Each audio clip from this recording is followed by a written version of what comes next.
rescue op. Save the dinosaurs from an island that's about to explode. What could go wrong?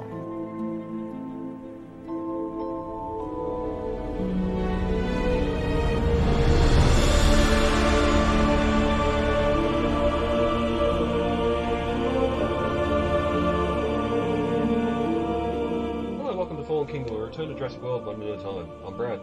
I'm Dave. And here we are back to discuss minute 52 of Fallen Kingdom. But before we get to that, we normally have a guest on one of these seasons, and we have a guest here for Fallen Kingdom.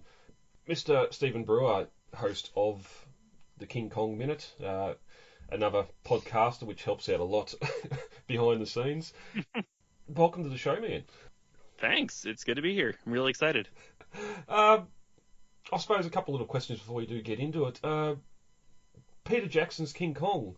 There are a lot of the King Kong movies, possibly because someone else has already beat you to the originals. But I know I'm personal. That's the only King Kong movie I've seen in its entirety, and I am a fan of it, even with its long runtime. And we do have a lot of influences from those films in the Jurassic franchise as well. So. Why Dave? Definitely. Yeah. Big influences, especially with Spielberg and The Lost World. I think we discussed that a bit. Oh, yes. Me too, on my podcast. We've talked about Lost World a lot on my podcast. Oh, very nice. I think last time we talked, you're up around the 90-minute mark. Whereabouts are you now of the release? What minute are you at?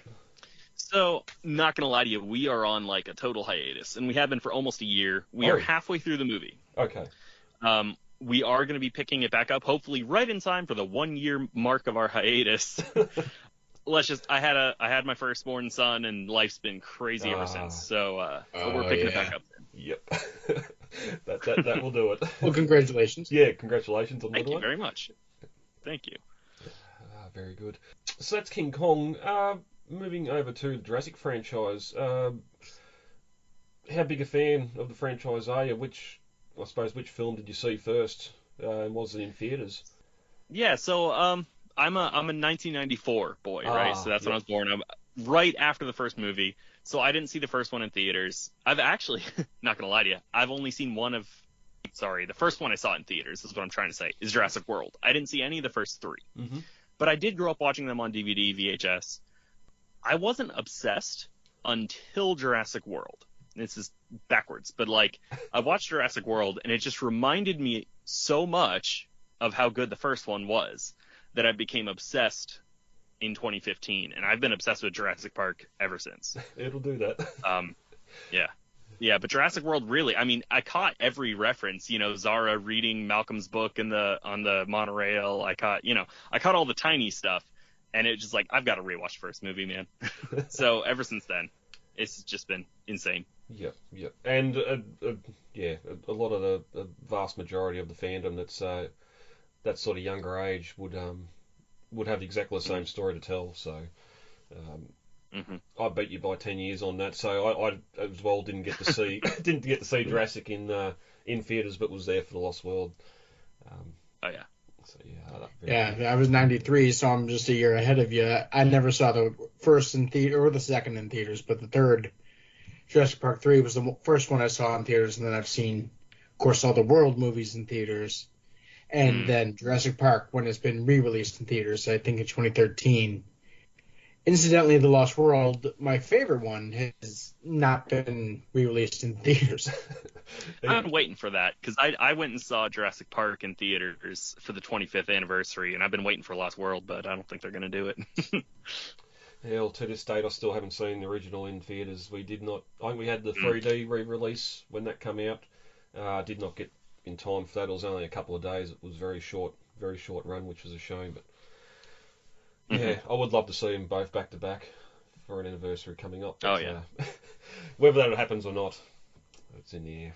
Well, I suppose you did let it slip a little bit before too with your thoughts on the newer films, wanting to go back and see the better ones. But I suppose we can talk about Dominion a little bit later. And if you want to, you've said your thoughts on Jurassic World. What about the sequel, Fallen Kingdom, which we're covering here? General thoughts on it. So I may have given the wrong impression. I absolutely adore Jurassic World. I will say that. Yep. I like the first movie more, but Jurassic World is like, it's such my comfort movie. I turn on that movie anytime I'm feeling down, anytime I'm feeling sad, angry, anything really. I turn on Jurassic World. I don't know why. I just do.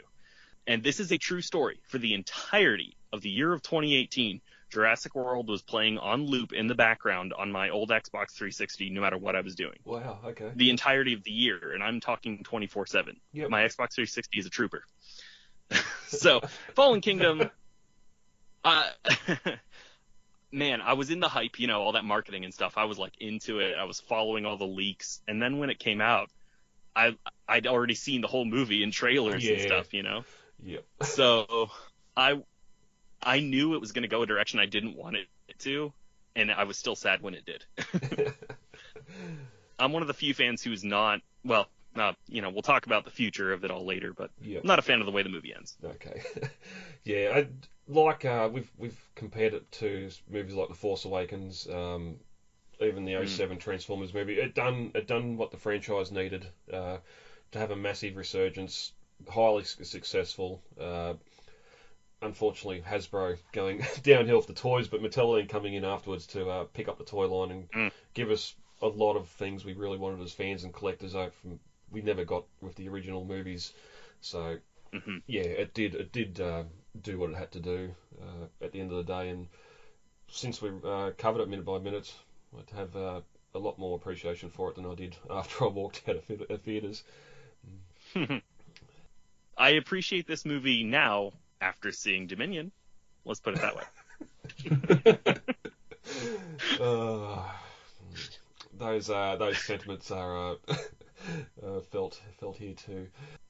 Before we get into this minute of Fallen Kingdom, heading over to well, I've got a link here for Twitter or X, but we don't normally cover news events and that on this on the minute by minute show. We normally do that once a month for the main news show. But David, Pedia's got a petition going up at the moment for the Mattel male T-Rex, the figure that by now everyone knows the campaign failed, and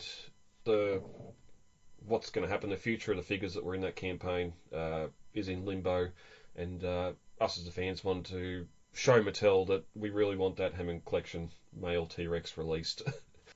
Yeah, so the Hammond collection T-Rex, of course, that was kind of the big tantalizer that everybody was like, oh, it should have been a separate crowdfund. So basically the idea of this, we were all really disappointed when the crowdfund failed. So we came up with this petition to kind of show Mattel that no matter, regardless of the gauge, regardless of those little itty bitty pieces that was all part of that crowdfund, we still want the male T-Rex. It's even if it just comes out as a repaint of the regular Hammond collection female, we still want this figure.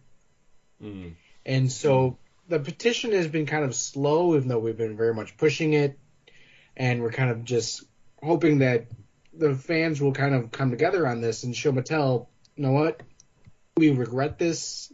We know what we know that the crowdfund was a failure, but please, pretty please. Pretty please. I suppose following along with the movies, Stephen, what about the toys? Do you pick up any of the toys? Yeah, so I collected the first line pretty avidly. I got, most of the Super Colossals. I fell off of buying new ones probably sometime last year, but I did get a pretty big collection of the Mattel toys because you're right, the Hasbro ones were sad. And once I saw some of the, basically it was the Super Colossal T-Rex. The first time I saw that thing was coming out, I was like, I'm going to spend so much money on this line. And I did. I spent all of it. Oh, good. So another collector here. And it's, Mattel's gone out and released, we've talked about a couple of months ago, the new Legacy set with the Lost World Ian and M-Class and the poorly painted male in that. And you can't go onto Mattel and buy that now. It's gone everywhere. So surely they must know that there is love for the Lost World and some Lost World figures as well. So fingers crossed that Hammond collection set does come out eventually, the Hammond collection Rex.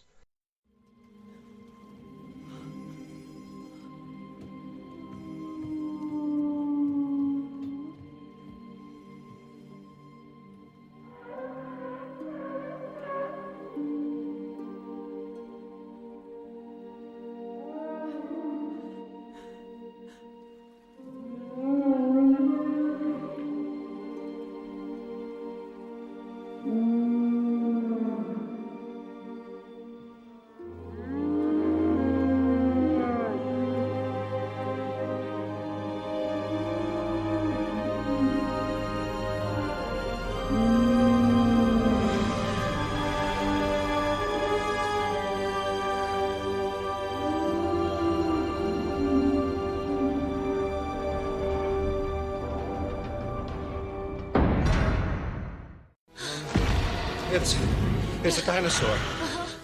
All right, guys, ready to get into minute 52 of Fallen Kingdom? Good. All right, minute 52 of Fallen Kingdom opens with a Brachiosaurus waving off the ship and ends with the Arcadia steaming north away from Nublar. So, of course, minute 52, we know why we're here. The end of the Brachiosaur and the end of Nublar. Unfortunately, not the end of the movie, but we'll get to that a little bit later. As the music slows, everyone's gathered to look out the rear cargo of the hold of the ship, and we can hear the trumpeting of that lone Brachiosaur walking along the dock. We get smoke billowing from the water's edge, either side of it, and a bit of a red glow around it as well, so we know that the lava of the dock, or the dock's all been enveloped in lava, and this Brachiosaur's out on the dock on a little island of concrete here for another couple of seconds before it's gone. So, go, Steve. set this up with the fun facts about the scene. So, Steven, something I'm kind of do is I'm a really big behind the scenes guy on the show. So, one of the things that there's actually two major inspirations behind the shot here. One of them is a painting from the Hudson River Valley School. If anybody's not familiar, it was this kind of late 19th century art movement in the United States that kind of was all into really kind of romantic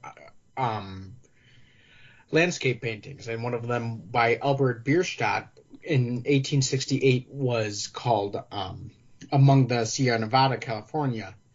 And if anybody's unfamiliar with this painting, go ahead and look it up. It's absolutely beautiful. My parents, coincidentally, actually have a print of it in their bedroom. And so basically the foreground starts with a herd of deer standing at the edge of a lake, and behind the lake is some very picturesque waterfalls cascading over the mountains. And the main inspiration here that transferred over to Jurassic World is there's this really contrast lighting that is kind of evocative of the entire art movement as the sun is kind of wafting through the clouds here. And so that was the major inspiration here, where you see the smoke billowing up and the sunlight coming down from behind those clouds of smoke. And then the other major inspiration in the scene, there's a couple references to E.T. within this movie. And this being one of them, where the Brachiosaur is silhouetted against the fire coming in behind it, was inspired by E.T.'s glowing heart, actually. Oh, really? Yeah. I could see that. It's kind of sad because it's kind of saying that the heart here is dying. It does not help that it's exactly the same pose as Brachiosaur does as when we first see a dinosaur in the original film as well. No, it does not. And Trevorrow, I mean, whether you want to believe him or not, said this is, in fact, the original Brachiosaurus we first saw in 1990. Yeah. I know. It's kind of a little for me, but yeah, the image itself, the symbolism here. And like Stephen, you mentioned that you weren't big on the ending of the movie, but something that was kind of a major string from the two Crichton novels that was kind of at the end, or that kind of woven into the novels themselves, but never really pulled, was this idea of dinosaurs on the mainland. And the first novel ended with dinosaurs, even like I think a Triceratops they kind of imply, are kind of raiding farmers' crops for soybeans and anything kind of lysine-rich crops. And they even mentioned dinosaurs on the mainland a few times in the Lost World novel. And so this is kind of us, over 30 years in the making, finally getting to the mainland with dinosaurs. Yeah. Stephen, go for it. Yeah, so, all right. So the reason, I mean, you asked what minutes I wanted. I said this one right here because there are a few reasons. One, okay, I even leaned up, by the way, on the Colin Trevorrow confirming the Brachiosaurus was the same one, et cetera, et cetera. I was sitting next to my friend in the theater when this happened, and aside from I leaned over and I said, I guarantee you that either J.A. Bayona or Colin Trevorrow are going to say something on Twitter in a week that was the same Brachiosaurus from the first one. I called it, and I was right. Funny how that happens. I called it. I knew it, because that's just, hey, let's just say screw you to the fans a little bit. Not really. Screw your feelings, that's what I mean. Yes. Two other things. One, this was the movie that broke my 17-year-long streak of not crying at movies. Oh, wow. And I want to be clear, the reason I was crying was not because I was sad the Brachiosaurus was dying. I was sad because Jurassic Park was dying. This was the end of Jurassic Park, the beginning of Jurassic World. Like, that original trilogy is like, it was like them slamming the door shut on it, be like, forget the past, we're moving forward. Mm-hmm. That's what it felt like to me watching this, and it kind of felt like... You brought up the comparison of Force Awakens. A lot of people would parallel this with Last Jedi. It's Kylo Ren, you're still holding on, let go. Yep. Like, stop telling us to give up our childhood. Yeah, exactly. Stop telling us to give up our childhood so you can play in the sandbox that better people made for you. Sorry, I get a little passionate about this one. Oh no, that's good, and I do wonder because as you said, this is the farewell to the island. This is Nublar. We only get one shot of it in Dominion with now this and all that garbage at the start of that movie, where we get a nice green volcanic mountain, and it seems like Nublar's bounced back, and no better time for something has survived, but unfortunately not in this franchise. Being the farewell to the island, we're going to see the Brachiosaur go here. I just would have loved to see a quick 20 seconds of either something on Main Street, the lava burning, just a CG innovation centre on fire, just showing us either some key locations from the previous films, just showing us that this island is destroyed, because we get the map a little bit at the very end of the minute, I believe. No, it's not next minute. Mill's sitting there looking at the Arcadia steaming north and the volcano, and it's only really that Gyrosphere Valley that looks like it's on fire, and you've got the whole rest of the island with animals left behind and everything that could one day come back into a TV show or a sequel, but knock on wood for that. Something has survived. Yes, I know. But that does have a good point, and that is something that I would have liked to have seen as well, was just kind of, maybe not a full montage, but just like maybe these quick cuts of places we've seen before, places we love, like the visitor center or something bursting in the flames. And the only thing we kind of really get that's close to that is the Ford Explorer coming up and the lava coming over it and the steel sizzling and bubbling.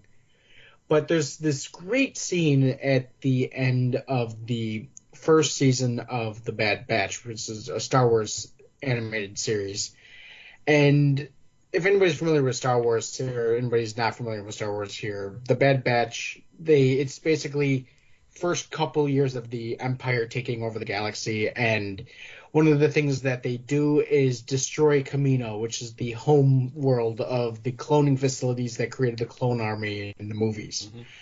And they have this great scene that's it's sad music, but it's almost kind of swelling, and the way that it's played in the tempo is almost it makes you feel like you're entering a new era as they do these quick cuts of like empty barracks, an empty cafeteria, the hallways just empty, the docking bay empty, and it's just like you feel this gutted feeling of the end of an era right before the laser a hail of laser fire destroys the entire facility.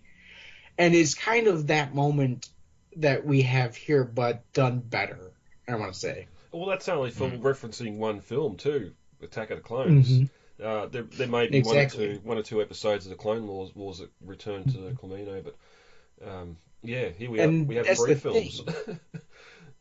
And that's the thing. I mean, there's only maybe a handful, probably 10 at the most, episodes that return to this place in the Clone Wars, but it's still a place that had created characters that we fell in love with. And that's what they needed to do with Jurassic World, in this scene here, would show us those places where the characters had been that we fell in love with. The visitor center, the innovation center, something like that, you know? Yep. Something that shows us this is the end of an era and not just the Brachiosaurus. I think it could have pulled at those heartstrings a little tighter, I think. Yeah. Because, I mean, like I said, don't get me wrong, I felt very sad that this was happening, but I just felt more like it was just about the Brachiosaurus than it felt about just this is the entire island is now gone and we'll never see it again. Mm-hmm. Agreed. Yeah, I had in my mind, like, everyone has their vision of how a movie should have gone, but I was picturing, like, why did they not make use of other parts of Jurassic World that we either briefly saw or didn't see enough of? Like, instead of being in the middle of the woods, they could have, let's say Blue had set up a nest or something inside one of the abandoned, was it the Hiltons, the hotels, or something, you know, just so we see more of what's already there, to really tie it together and really make you, bring into perspective what's actually being destroyed. To make you really feel it. It does feel a little cheap to me that they're just like, well, okay, we killed one dinosaur. That's what you see. Like, well, okay. Yeah, especially when all of those assets are CG models they made for Jurassic World, so surely they're all on a computer somewhere. You could have the aviary sitting there, dirty it up, crack a lot more of the windows and have it getting swallowed up by lava or on fire. We know we've got aerial views of Main Street, the main lagoon, even the gyrosphere station, like just places we've visited in Jurassic World. And even though the visitor center set was very small and put together for Jurassic World as well, just do a CG of it, even if it's just the lobby with lava pouring in. But I suppose I've already burnt that when dinosaurs rule the Earth sign once already, so can't do it twice. And on the sadness of the Brachiosaur dying here, my feelings were all spent a couple of minutes previously when we had all the animals falling off that cliff edge at Gyrosphere Valley. Because as we said, Dave, there's no footprints in that beach when Owen and Claire and that swim to it. Those animals have drowned, and there's dozens and dozens of animals there that did not make it out of the water. So you're sort of doubling up on the sadness here, and I already had enough sadness to give before we got here. Exactly. I mean, and that goes back to what Steven said about the perspective. Is we just had like all these animals dying. It's kind of hard to shed tears for one more. Yeah. You know. One more thing I had just on the Brachiosaurus itself is, so I told you I had Jurassic World on repeat. So after I got this on Blu-ray, I decided to put it on repeat for a little bit. It didn't stay very long because when I was sleeping in the middle of the night, when it got to this scene, there was something about the Brachiosaurus's call that would vibrate my end table, like by my bed, and I would wake up every single night right at this scene. So I'm like, yeah, this isn't happening. I'm not doing this anymore. Well, that Brachiosaur trumpet has got some pretty low octaves in it that would pick up on a bass. Not only that too, as they're all watching here and amassing to watch the Brachiosaur die. Obviously, Owen and Claire upset that they didn't save her. I'm guessing Wheatley's men upset because there's profit being barbecued there and not on the ship with them. But just the sound, that resonant boom of the rear cargo hold doors closing too, would I can imagine reverberate across the base as well. Did either of you read the Evolution of Claire novel? No. I started it but never finished. I think I got to the part where she found the notebook hidden in the mattress. Yeah, gotcha. So it's okay. It's, you know, I've read it twice, probably never will again. But one part, Claire's look becomes a little bit more meaningful if you read the novel, because she does become very attached to the Brachiosaurus at the park when she's there interning. I think they have names, Pearl, Olive, and Agnes or something like that. They specifically say they name them like old ladies. But she becomes like attached to the Brachiosaurus. So I could see that becoming like her look becomes more meaningful if you have a little more backstory that she has connection with the Brachiosaurus. But was that released prior to this film, or did it come out after? I believe it came out after. After, yeah. So yeah, they throw that in there as a bit of a, well, not really a retcon, but yeah, put some more meaning behind that in the novel. Yeah. No, that's interesting. But that's it. As those rear doors close, we cut outside. We get an outside view of the Arcadia steaming away from Nublar, covered seemingly in lava and fire. And Stephen, you'd probably confirm this. This is just one of those classic SS Venture looking shots steaming away from Skull Island. That imagery sort of coming to Jurassic, going back to Kong, and now coming back to Jurassic again, so it's bouncing between the franchise. But fantastic shot. Yeah, there's a nearly identical shot in Jackson's Kong where the wall is on fire when they're sacrificing Anne, and the crew is still on the boat. And you get this shot of the ship at sea, and you can see the wall in the distance on fire, and it's like, it looks a lot like this. Yeah. And Dave, this is sort of the shot we didn't get from The Lost World with the SS Venture there, steaming away from Sauna with the Tyrannosaur on board. We just get that cut. I have mentioned before on the show here how the Arcadia is inspired by the landing platform dock ship, and in particularly the hangar bay here. And you can really see it with these doors. My dad has a picture from when he was in the Navy of the ship's cargo bay, and it's almost exactly this. Yep, I think we mentioned last minute that the fact that the ship's designed to lower down so water can go in to allow amphibious vehicles to come and go. And yeah, we've got trucks parked down on the floor of the cargo hold here, but you've got those catwalks that surround it that most of the Wheatley's men are walking on to get to the rear of the ship. They'd all be above the waterline to allow troops to enter those vehicles. So. But we do get in this shot too. You can see Mount Cebu glowing and on fire, but there's a lot of smaller mountains in the background that don't seem to be glowing or smoking at all. We're just very focused on the volcano here as it goes up. But then we cut to a very high shot up above the island in the north. Overlooking the volcano as a tiny figure of the ship slowly moves away. Again, lots of lava and fire at the volcano surrounding the valley. And it starts to get a bit sparse as it moves south, but yeah.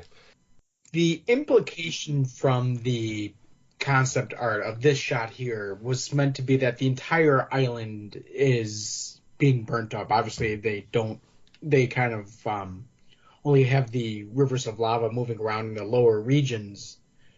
But it does kind of make it interesting because Maui just had those awful fires, and so the winds picked up and kind of fueled the rest of the fire. So these lava rivers that we can see here are going to get picked up by the winds and basically burn up the mountainsides.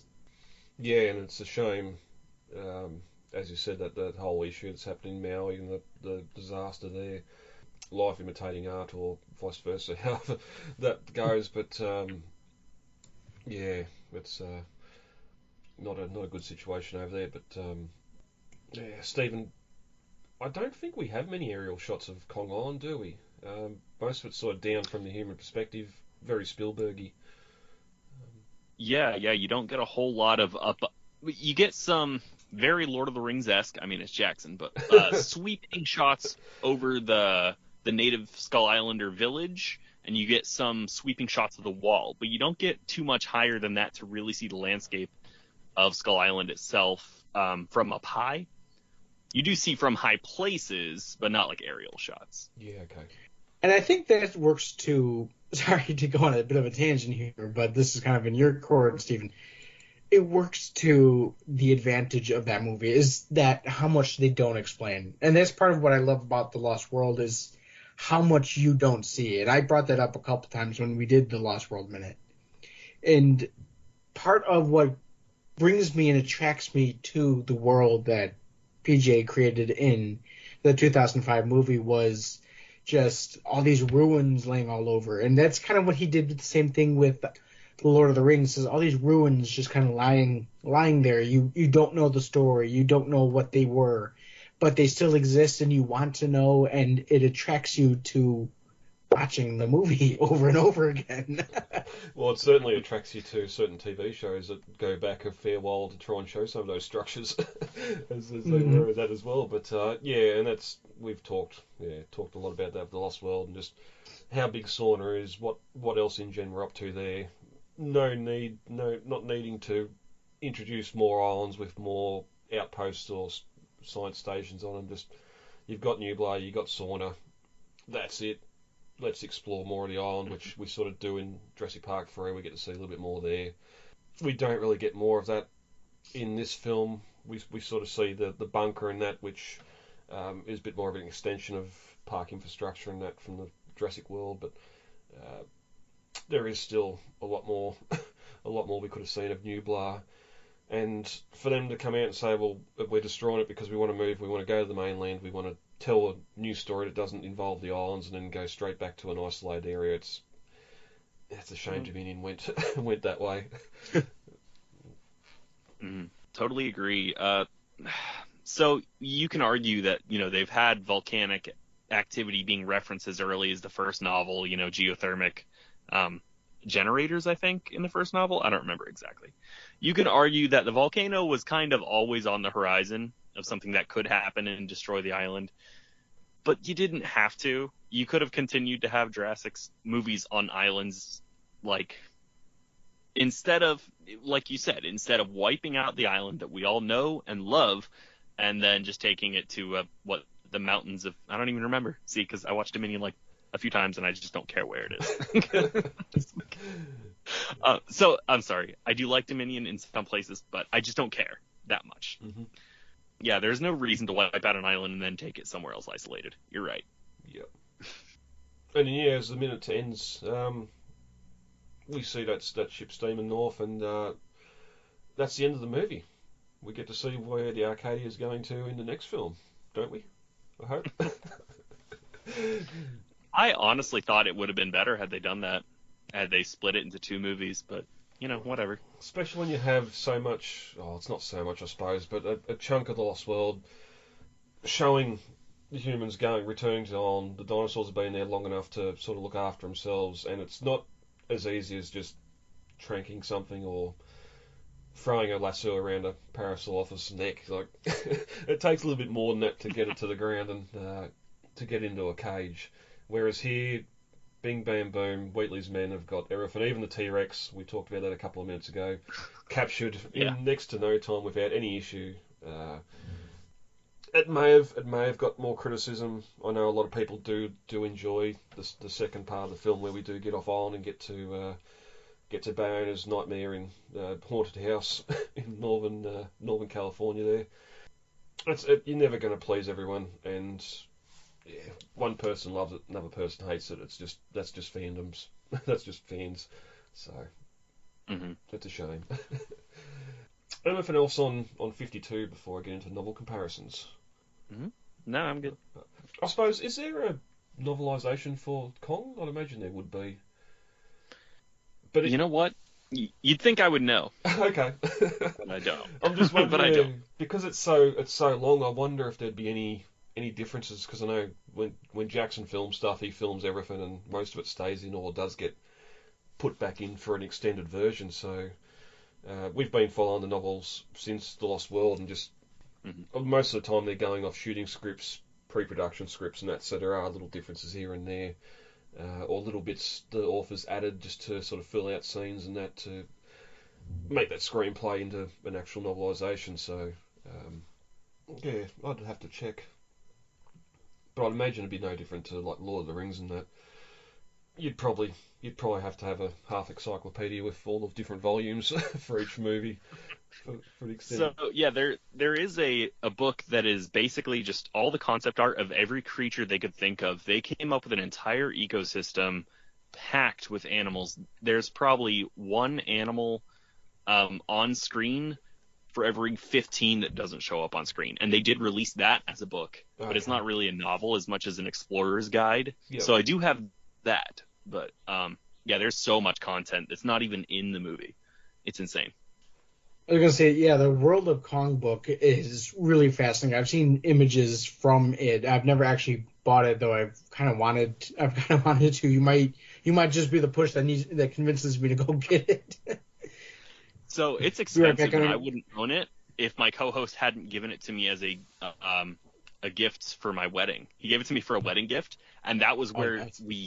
that was where the concept of King Kong Minute came from. It was the night before I got married. I had not talked to him about Minute by Minute or how much I loved King Kong, and he just thought I would like this book and gave it to me.